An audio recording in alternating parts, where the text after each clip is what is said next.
Thank you very much for joining me on News Desk. My name is Kimini Nyamani. I'm on the program this morning. The question I'm asking you at home is, do you have water? How are you getting your water for your domestic chores at home?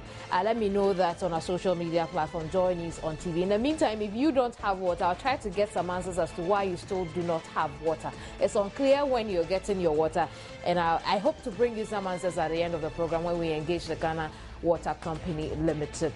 And also, the issue with the Konfo Teaching Hospital junior doctors and some nurses staying away from work is still on the table. It's still rife. It's unclear when they will go back because they are yet to take a decision on that today, Thursday, February 20, 2014. We'll go up there because we understand that in the Ashanti region where the hospital is located, some pregnant women are being turned away because the labor ward would not take on new cases. Exactly what can be done about that, how they are coping, Joynews' correspondent in the region will bring us up to speed with that. But as a patient, when you go to the hospital, what exactly do you think are your rights? That's the very moment you are before the doctor for diagnosis. Exactly what do you think are your rights? We'll find out that out as well. But most importantly, don't forget that you can share your thoughts with me and with the rest of us here on Joynews on TV, on Facebook, or Kimini Emmanuel on Facebook as well. I also tweet at Kimini or at Joynews on TV. I'll be more than happy to share your thoughts with the rest of the world. Let's get into the issue of water. You agree with me? It's a very basic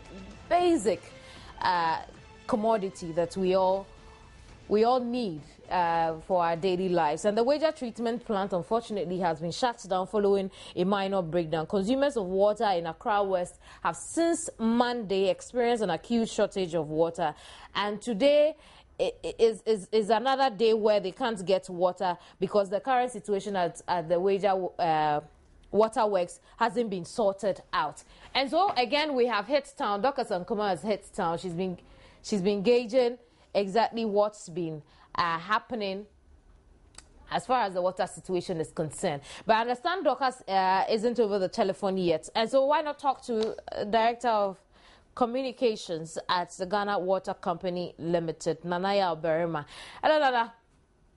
Yes, madam. Thank you very much for joining us on News Desk. Thank you. Nana, what is happening now? Well, currently, wager has been started.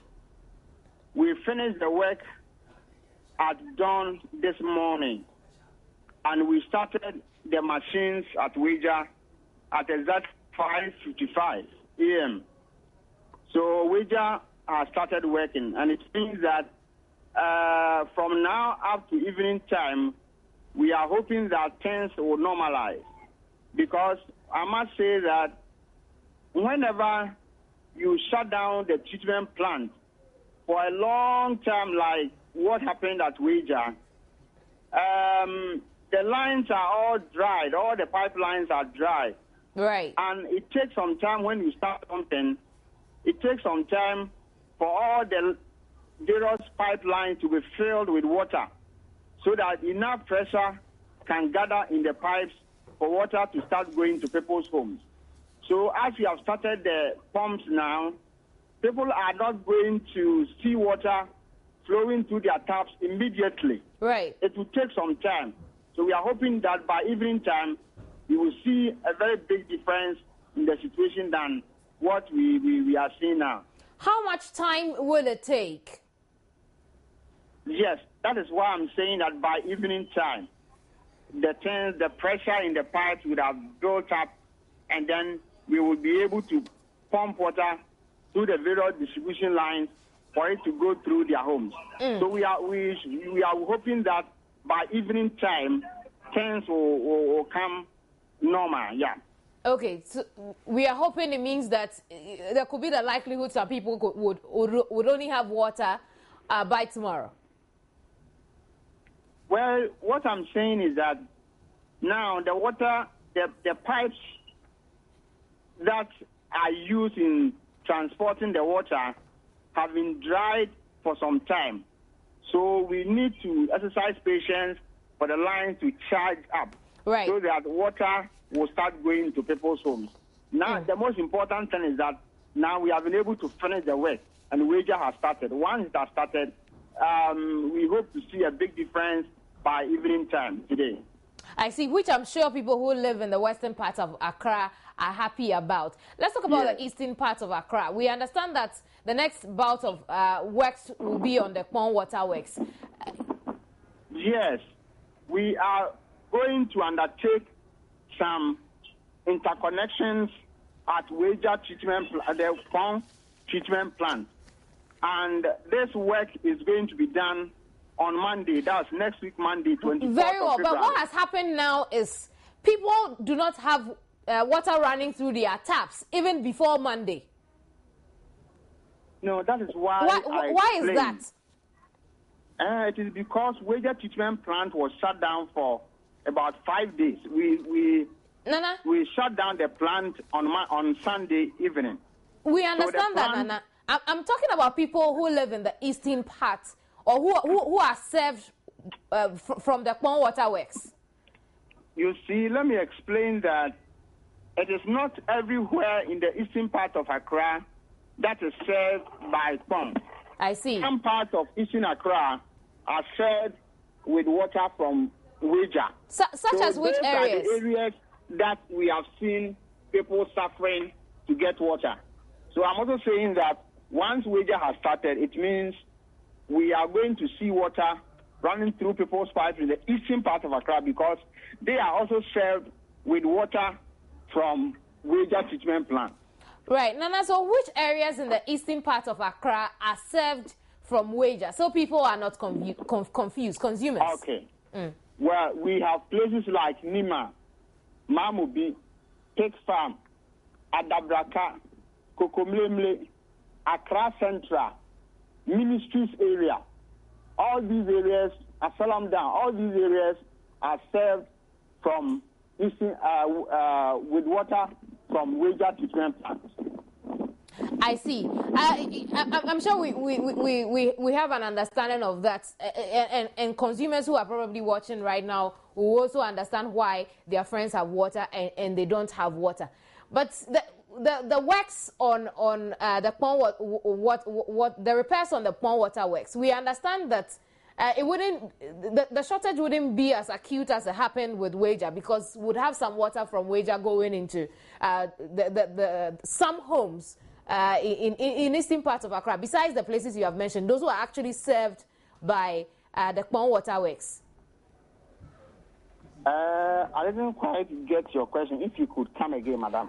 I spoke with Stanley. Stanley told me that while you are doing the interconnections at the Pond Water Works, those who are served from Pond would not feel the heat as much as those who are served from wager felt the heat when they were also shut down. And essentially what he was saying is some water from wager would come to some people who are served from Pond. Is that it?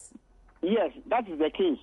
What we are going to do is that we are going to pump water from wager into our terminal reservoir at Oponglo. That is the terminal reservoir and booster station at Oponglo in Accra.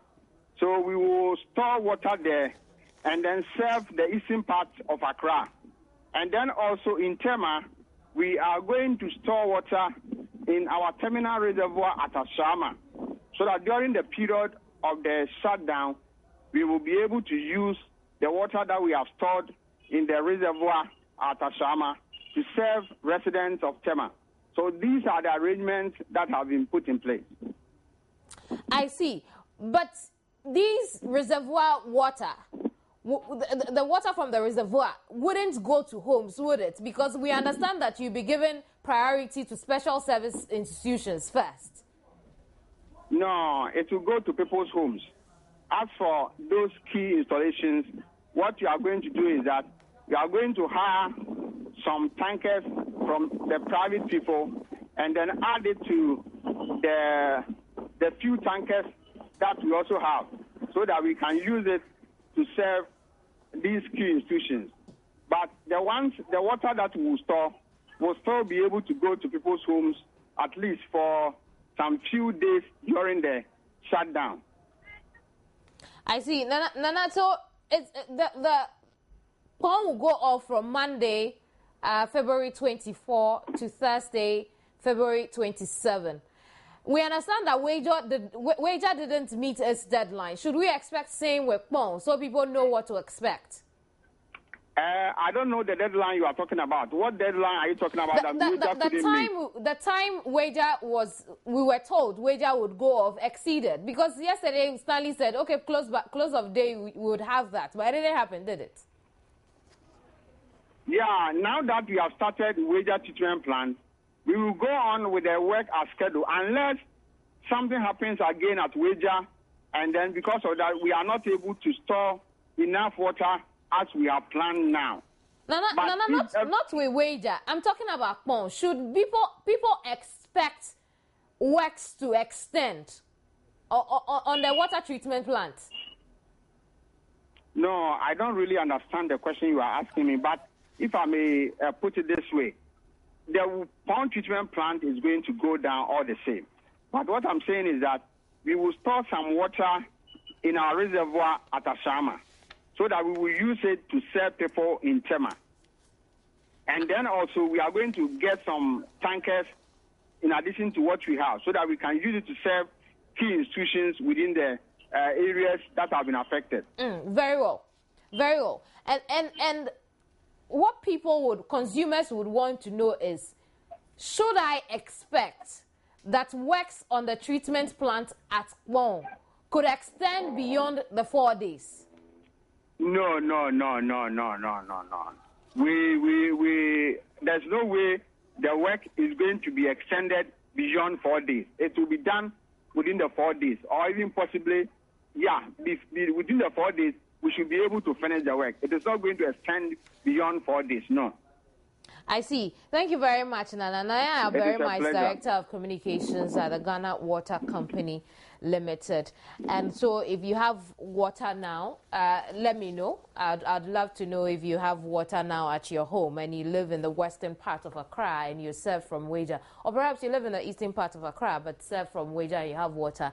Let me know. But then also, my colleague Dr. Sankuma has been around town. She'll join us over the telephone pretty shortly to bring us up to speed what's happening in town. But also ahead on the program, you may have heard that Hassan Ayariga, 2012 presidential candidate for the PNC, was last Wednesday hauled to the Nima police station for allegedly threatening David Apasira, the national treasurer of the party, over some death threats. We'll deal with that in the course of the program.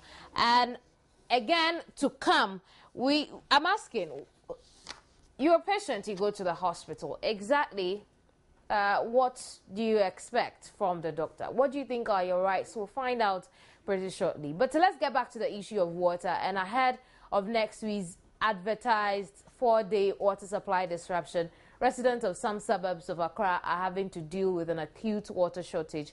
The Ghana Water Company explains this is because of ongoing works to mitigate the impact of the planned disruption. Joynews' Dr. Sankuma reports the situation has forced affected residents to go in search of water wherever it could be found, including boreholes. And that's the situation was the situation with Wager just before the Ghana Water Company is telling us that the repair works are done and water will come through your tap by evening. Let's take a look at that.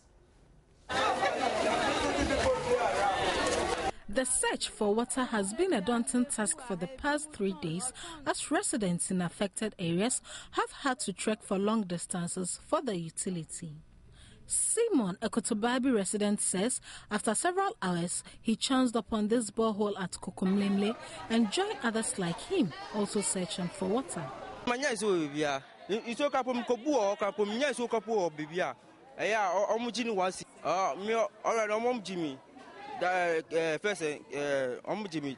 3,000 and I before 4,000. Simon is not alone. Abna Benewa and several others also came all the way from Circle PNT to get water too. They tell Joynews the borehole water will be used for other purposes other than drinking and cooking. 4 days in the water pipe. You got to appear to such as Baconia, the Galluca, and so young. Yes, so Mumbia pipe and Ensian, Senior and a ble. Sister, I pensio that senior man de Bia Dryena. Into a moment, I ban your Mumbia and so baby my na a beam in Coffo baby not being found. The borehole attendant, meanwhile, has his own worries. We have connected the borehole to electricity, so if the light goes off, the water will stop flowing. Christiana Tieku, who operates a door-to-door laundry service, tells me she has been unable to do any business due to the water situation.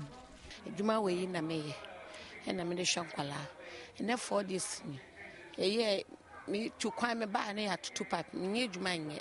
To a young mammy from says, Sabi, I'm a pipe one and yank a snow. Miss Kabian fine yet, fine shaman back. No, she had to pipe me for this, so be sitting in ska. No, that shankwala. Various eating joints have also been seriously affected by the shortage. Most of the food vendors who spoke off camera said they have had to rely on sachet water to prepare their food and have therefore been unable to cook as much as they usually do. Communications manager of the Ghana Water Company, Stanley Mate, in a phone interview with Joynews, explains the repair works should be completed by Thursday. And this job that we are doing on the N1 highway is supposed to improve on the situation before Pong goes and Pong is shut down on Monday. Okay, it is a line that we are repairing so that we can push more water from the western part of Accra to the eastern part of Accra, specifically to our Congo Reservoir for onward distribution within the eastern part of Accra. This current project that we are undertaking on the N1 highway is part of the measures because it will enable us pump more water from the western part of Accra to the eastern part of Accra in our Congo Reservoir for onward distribution within the eastern part of Accra. So this is one of the measures. Dokas Ankuma, Joynews, Accra. Right, so we'll move away from water briefly and speak to Hassan Ayariga. Hassan Ayariga is 2012 presidential candidate of the People's National Convention. We understand last Wednesday he was hauled to the Nima police station for allegedly threatening David Apasira, the national treasurer of the same party. Hello, Hassan.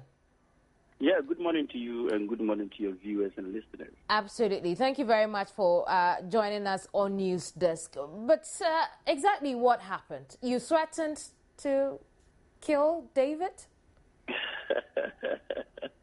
I think that is the joke of the century, 2014. You all know that Hassan Ayariga is a man of peace. In the 20 general elections, you all know, 2012, I campaigned for peace, unity, transparency and accountable government.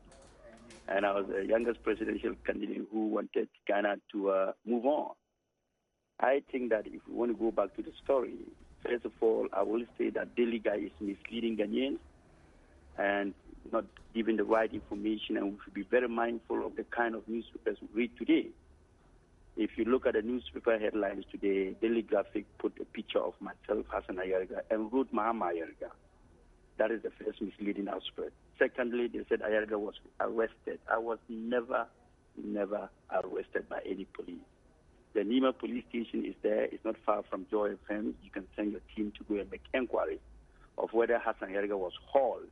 And I don't know where I was hauled from, whether I was hauled from my office or from my house or from wherever I am talking from. As I speak to you now, I am in Ashanti region having my first thank you tour in the ever history of the PNC, which has never been done. I am touring the whole region. I've started with Ashanti region.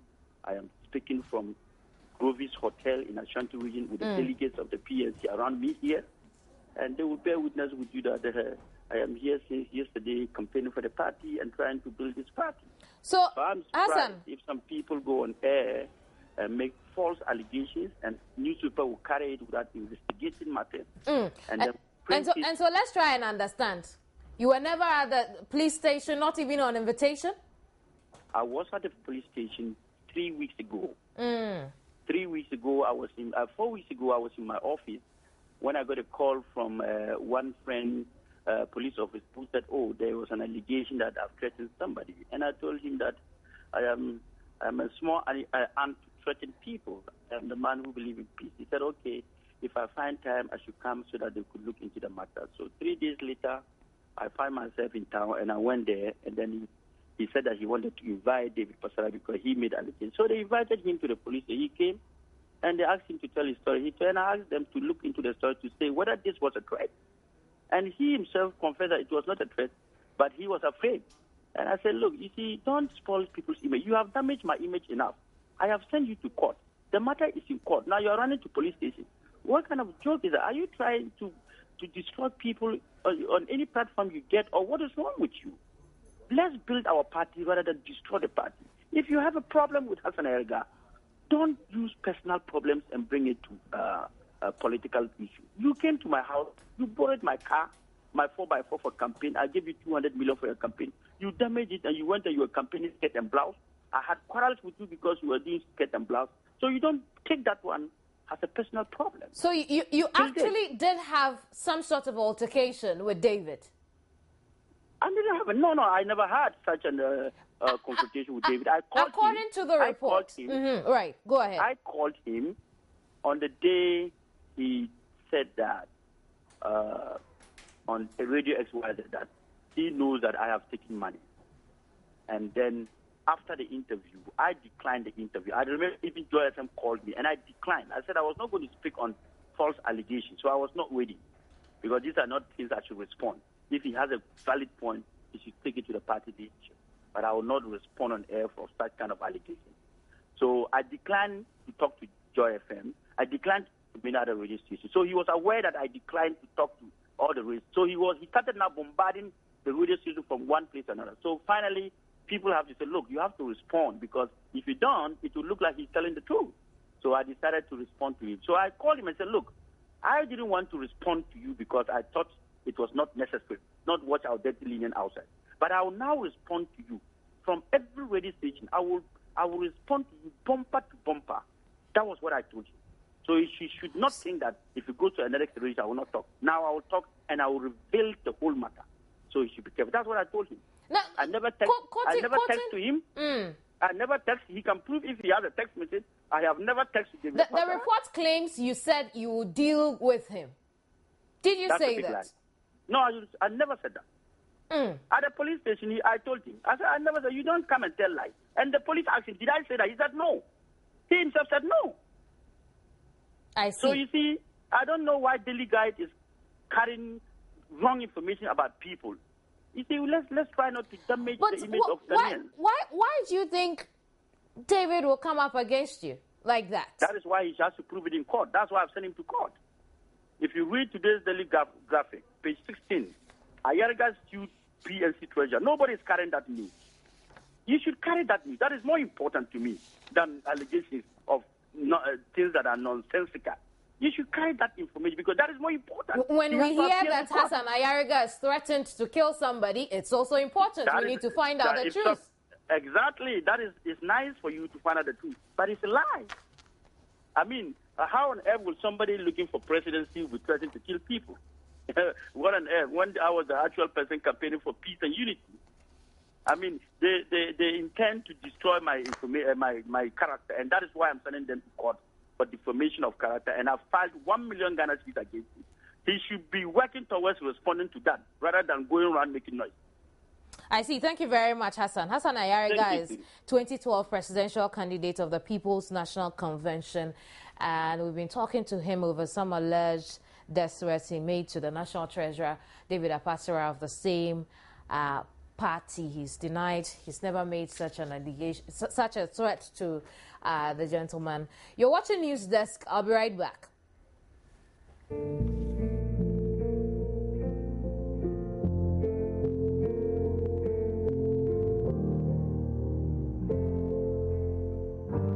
Always in a rush, never stay on the phone long enough. Why am I so self-important?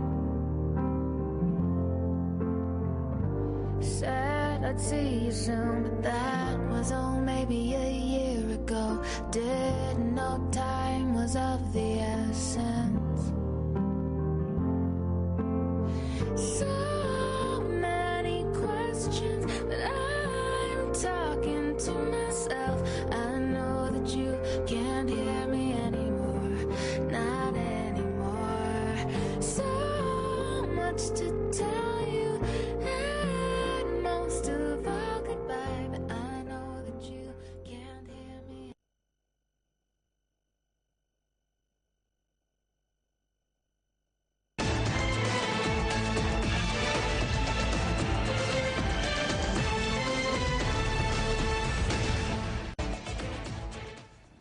I'm glad you could stay on. Now, Joynews has gathered that some pregnant women in critical conditions seeking health care at the Konfanoche Teaching Hospital in Kumasi are being turned away by hospital officials. Ashanti regional correspondent Mahmoud Muhammad Nuruddin has been speaking to some of these pregnant women. He's joined us over the telephone. Hello, Muhammad. Hello, Nuruddin. Kamini, I can hear you. Right. What have you gathered from these pregnant women, I mean? Well, Kamini, some of them would have to go, some of them have to go to St. Petrus Hospital and then further to SDA Hospital. And at the moment, the pressure there is too much. You know, they having a lot of patients, pregnant women coming there. So they will have no choice but to go to these hospitals. There are some other hospitals like the Kafu Hospital and the Menchia Hospital, but for the Tesensu and then SDA, further to SDA Hospital, the impact there is very, very, very high. I see. And what have you heard about when they will return? We understand there will be a meeting today to conclude on that. What else have you heard? At the moment, the doctors are in a meeting. I was at the hospital some few minutes ago, and doctors are in a meeting. We are hoping that after this meeting, they will call off the strike. When I went to the hospital, it looked like the hospital is very deserted. There's no, you wouldn't see patients like we do every day. So we are hoping after this meeting, they will call off the strike. We understand they are making more and you could say new demands. What do you know about that? For now, I have not gathered any new demands apart from the security they were asking and then security at their premises. For now, I haven't gathered any new demands yet. Security at their workplace, you mean? Yes. I see. When you spoke with us pregnant women, some of the expectant mothers, exactly what were they coming there to, what sort of service were they coming there to seek? To deliver a child, perhaps? Yeah, you know, some of them told me they were not aware of the strike, and so they just came and realized the doctors are not working. So they didn't hear anything about the strike, and they didn't know that it will take this, it will go this way. So the only option was to leave for the other hospitals so that they will be, they will have their checkup. How far are the other hospitals from Konfanoche? For Centreso, it isn't Centreso Hospital, and then Palace. It isn't all that far, but you know, because of this traffic from Bantima to Kwada, so sometimes we have a heavy traffic there, and because of the traffic, it will take so much. It take more than 50 minutes before you get there, and though they are close, but because of the traffic, it will take you more than 20 minutes before you go there. I see. Thank you very much, Nuruddin. Muhammad Nuruddin joined us from the Ashanti region, where we understand that some expectant mothers are being sent away from the labor ward because the doctors and nurses are still striking. In the meantime, they're locked up in the meeting, hoping that by the time the meeting ends, a decision would have been reached as to when to return to work. They've asked for security, and they have security, and we hope they will return to work. Some of you have been sharing your thoughts with me. I'll reach them in a bit, but let's stay on the hospitals. Assume you go to the hospital to see your doctor. What do you think is expected of you as a patient, and what do you think is expected of your doctor as well in the hospital?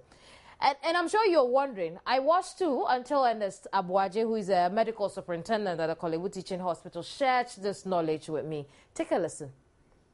The patient's charter seeks to basically set out a certain number of rights for the patients, and it comes with some responsibility as well. So the patient's charter is a document that sets a bundle of rights for patients or any client accessing healthcare service from any facility or any health professional or practitioner, and it also places certain responsibilities on the patient itself. So I ordinarily would put it that it recognizes the fact that any of us can be a patient at any time, and therefore sets out to offer some protection to us when we have to access health services and from health facilities, and also place some responsibility on us as patients who are accessing the services of health practitioners or health facilities. So we should offer our hearts out to the Ghana Health Service and the Ministry of Health.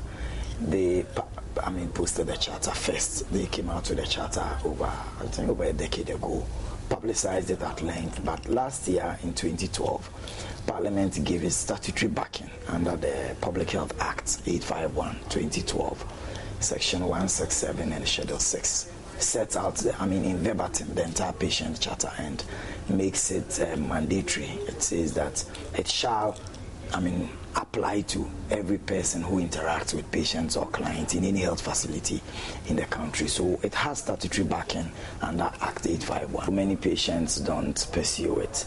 The other part is also that, generally as a people, we seem to have an interest on what we choose to litigate over.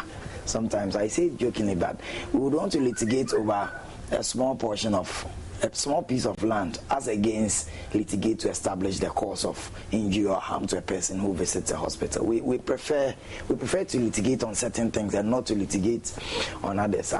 We are coming from a social setting where our health system, our healthcare providers have been seen in a certain light. So it's difficult to say these doctors or my sister, these pharmacists give us these medicines and I'm seeking to take the person to court. It's not something that has been with us vis-a-vis litigating over a small portion of land. In seeking to enforce the rights, we help to improve the system. We help to make it safer for all of us. We help the system to correct itself. We help the system to review its processes and its way of doing things in our own interest, because I always say that from even the healthcare providers through all of us, any of us can be a patient at any time. Once you're sick, you're a patient, and it doesn't matter who you are. The whole gamut of the patient's charter is saying that the person we are managing, the person we are providing the service for, whether doctor, pharmacist, nurse, radiologist, biomedical scientist, the client that we are serving is a human being, and therefore is entitled to everything that we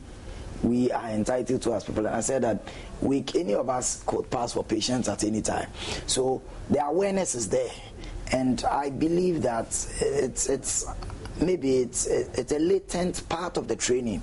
Whether for a doctor, a pharmacist, a nurse, it's a latent part of the training that you are taught to know that you are managing or providing service to a human being, and therefore all the privileges and the rights that come in taking care of a human being, or which you would prefer to be given to you if you are a patient. We are coming from a social background where medical practitioners, healthcare providers are deemed to know it all, and therefore who are you to question a doctor in his consulting room or question a pharmacist about the choice of a medication? And that's a difficulty. It's a difficulty because it's as if you enter into the facility, you know nothing, you give a complaint, he picks a medication, gives you, and who are you to ask, is this the best, is this the appropriate?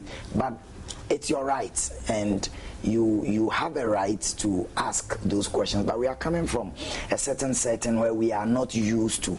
There's that some fear to question. Again, they also, in fairness to them, sometimes are extremely burdened. One doctor is seeing X number of patients in a day. So if you come in with too many questions for somebody who is breaking his back, doing beyond what he's supposed to do humanly. So those challenges come, but even then, I would say that those ones, there are a few instances where things have not gone as expected. But for many patients that we see in our health facilities, in our health settings, there is that recognition that the patient has certain rights, and the practitioners give them. Right, and so that was pharmacist Ernest Abuaje telling us what our rights really are when we go to the hospital. ponder over this for a while, and then I'll be back with some more. Don't go away.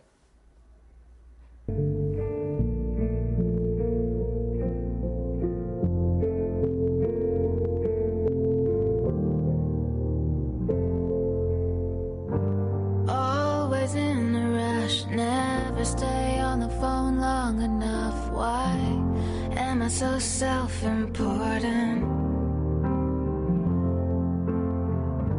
Said I'd see you soon, but that was maybe a year ago. Didn't know time was of the essence.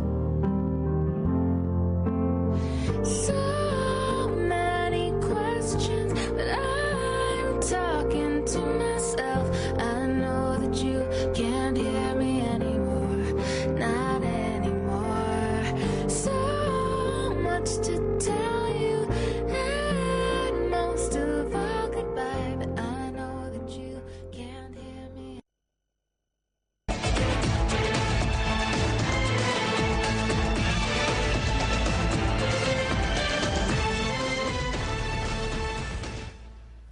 Thank you very much for staying on News Desk. And I would love to share a few of your messages with you. And we've been asking, no water, no electricity. I'm sure you may have heard also that indeed the electricity company of Ghana is also thinking of rationing power supply. And they think the load shedding this time would worsen.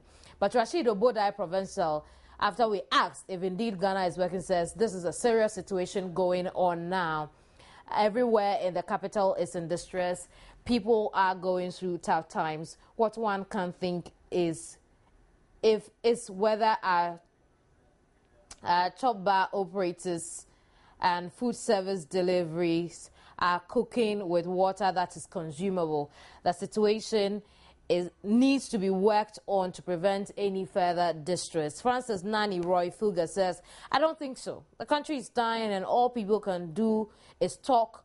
There must be proper accountability from our so-called leaders. I have come to realize the motivation for the utility companies to underperform is the increment they get their charges. Those are just a couple of your messages on water and electricity rationing. And well, Wager would have water by evening. Meanwhile, let's talk about the city, because it's not just water and electricity rationing that is plaguing us right now. We also have a city that, well, for some time now has been stable. But discussions at a policy forum organized by the Institute of Economic Affairs went home disgruntled and disappointed at the turn of events following the failure to arrive at a consensus on the cedi crisis, implications and the way forward forum, which was intended to provide solutions to redeem the Ghana cedi from further depreciation. And it was reduced to another political blame and defend game when representatives of two major parties, the NDC and the MPP, I'm sure you guessed right, took turns to blame and defend their political positions. Former Minister of State at the Finance Ministry, Dr. Akoto Osei, represented the opposition, while Fifi Kwete spoke on behalf of government. You'd want to watch this. Let's take a look at it. That the long-term fundamental causes of the currency crisis in Ghana relates principally to an imbalance between our production and consumption patterns. That is fundamental. Simply put, we do not produce most of what we consume. Consequently, to satisfy our consumption needs, we must necessarily import to fill the gap. Importation, however, requires that we have sufficient foreign exchange. But since we all know we do not generate enough foreign exchange, there will always be pressure on our currency. It's a matter of degree.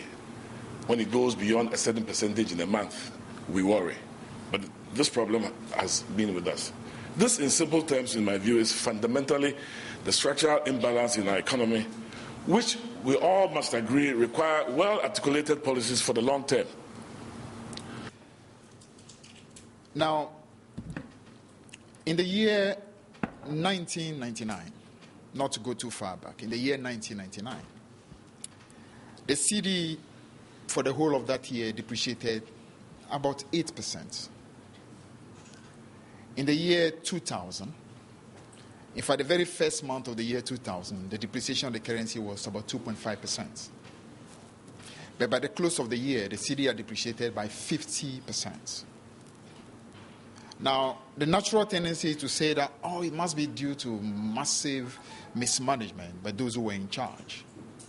But the question is this: if the same group of people who were in charge were able to hold the currency between 1993 to the year 1999, just suddenly in 1 year, the cedi depreciates so rapidly, it couldn't just be the case that there was massive mismanagement. So it must be that truly there must have been certain policies that were taken, but some issues led to that rapid depreciation. November 27, a new set of foreign exchange regulations and a code of conduct to guide operations in the foreign exchange rate market. This will ensure transparency and streamline activities in the foreign exchange market. November 27, 2013.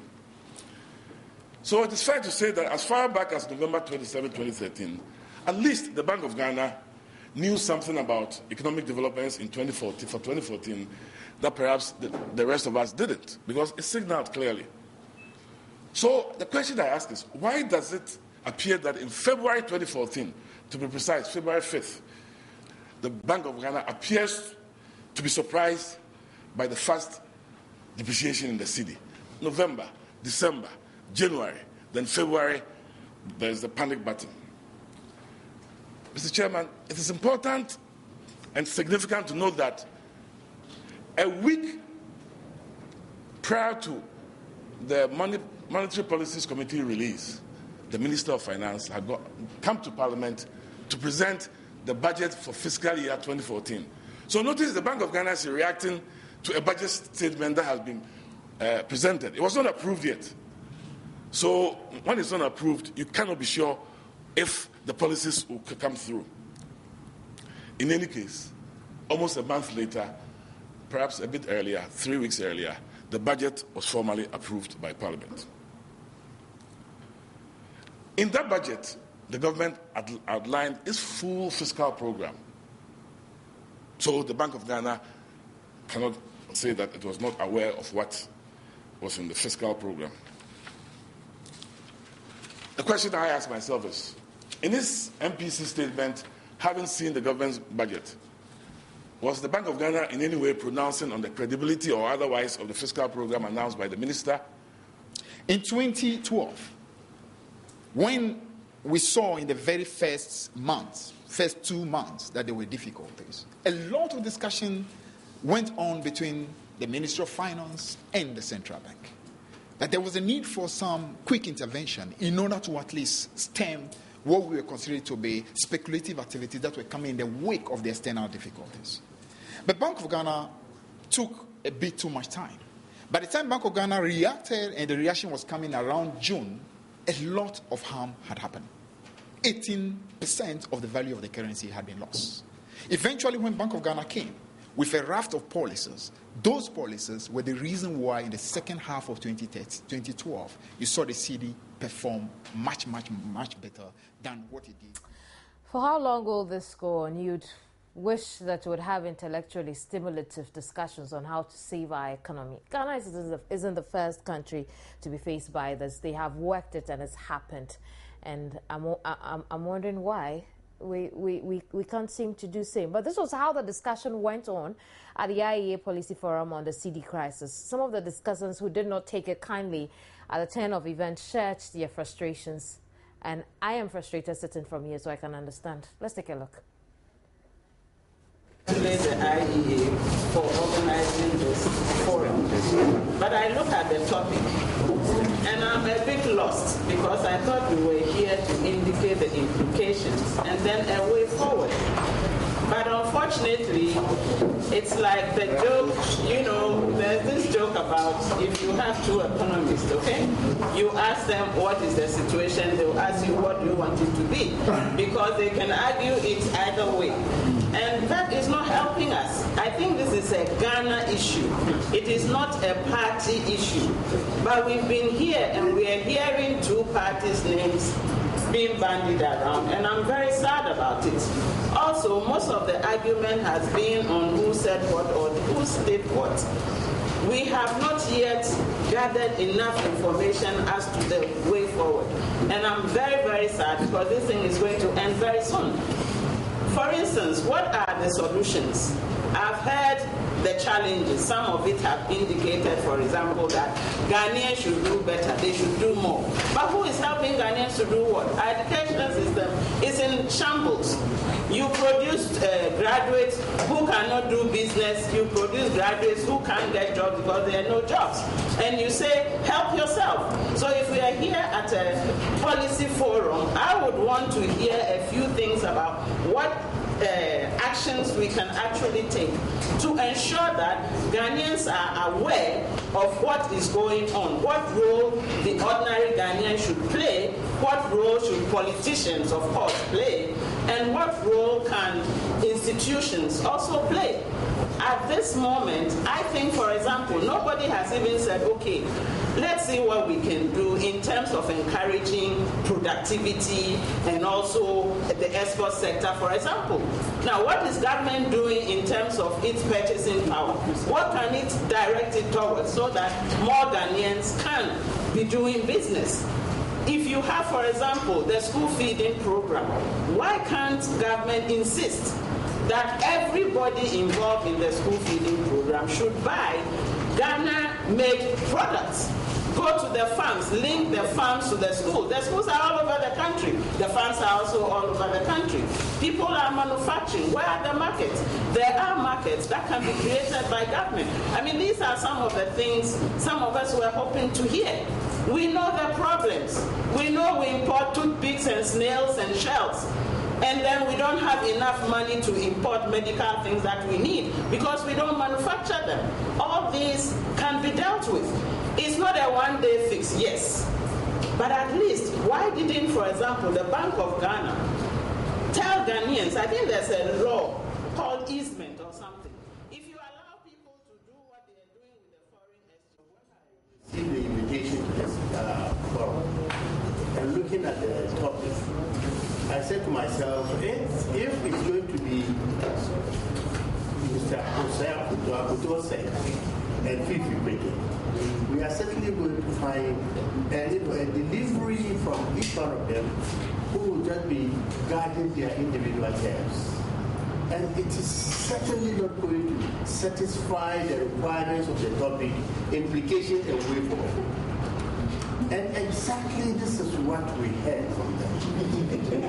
And you know, when Mr. Abuto had his turn, he said all kinds of things, looking at the dark side of what NDC had done, and he hammered on it very well. And when it came to Fifi Kweke, he started with a chronology of records of the past performance. And he was telling us how, you know, individual governments were able to manage the economy from certain period to certain period, either with minimum depreciation or increased depreciation, which did not reflect bad management. But on the latter side, probably he did not introduce the factor of the dwarfs. Probably they would have seen what really prompted the, you know, heavy depreciation this time around. But honestly speaking, I think the suggestion made by Fifi Kweke that there is a need for a kind of grounds for the two major parties or the opposing parties in the country to meet together and take decisions on certain vital positions which are always creating problems whenever policy positions are being translated. We need to do that by all means. Otherwise, we can't really get out of this mess. As a people and as a nation. So this discourse that we talk about is not an NDP phenomenon, nor is it an NDC phenomenon. But we find ourselves in which NDC is in power now, and the albatross is on their neck, and they must show the way. The governor of the Bank of Ghana has told us that we must watch our fiscal expenditure, we must improve our local infrastructure to be able to deal with this crisis. The minister is telling us that everything is all right. Oh, within a month, everything will be solved. We have an economic team in place.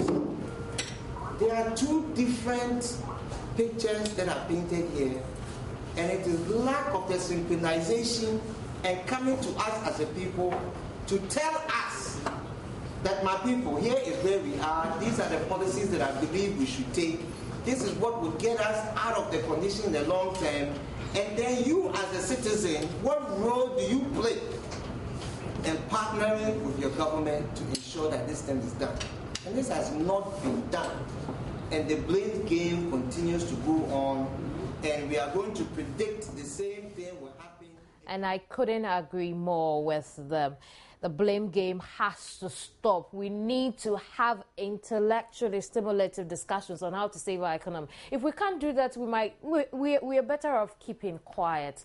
I'm not sure what you think, but wasn't it just a total waste of resources, especially time, that we do not have in saving our CD on the world currency market?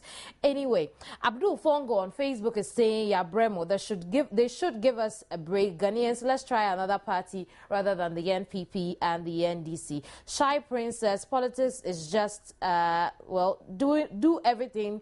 We're still going for the papers. I'm not amazed after all. That kind of blame game is always expected between the NDC and the NPP. Ben Major says, I knew this will happen, so I kept my voter's ID first. Why were the NDC in white right before the verdict? Just guess. I do agree with you. The NPP NDC blame game should stop. It's in the past that we can have that time back, and we should forge ahead. The way forward is more important, and unfortunately we couldn't get a way forward on the CD's crisis and its implications. And hopefully those who were there at the event will sit back, watch themselves, see what they did, and not do it again. But I'd just like to remind you that the celebration of life of our departed colleague Komla Afeke Dumo starts tomorrow, Friday, February 21. It runs through the weekend till February 23. We'll bring you up to speed exactly what events will take place here on Joy News. Stay on for that in subsequent broadcasts. I'm totally grateful you stay through the hour. My name is Kemini Nyamani Amano. CNBC's Power Lunch is next, but don't forget I'll see you at midday on News Today. Goodbye.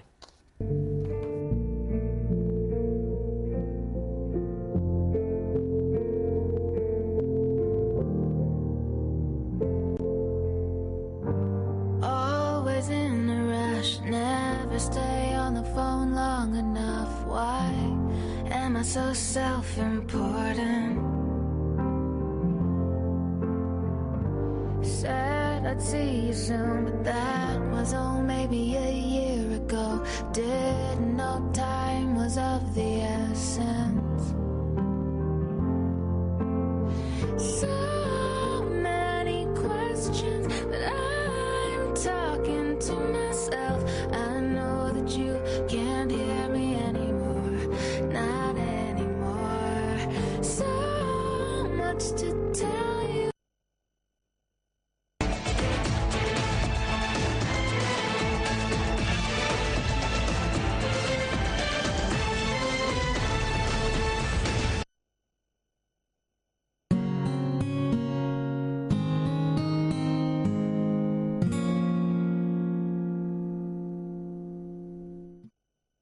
On the show today, we welcome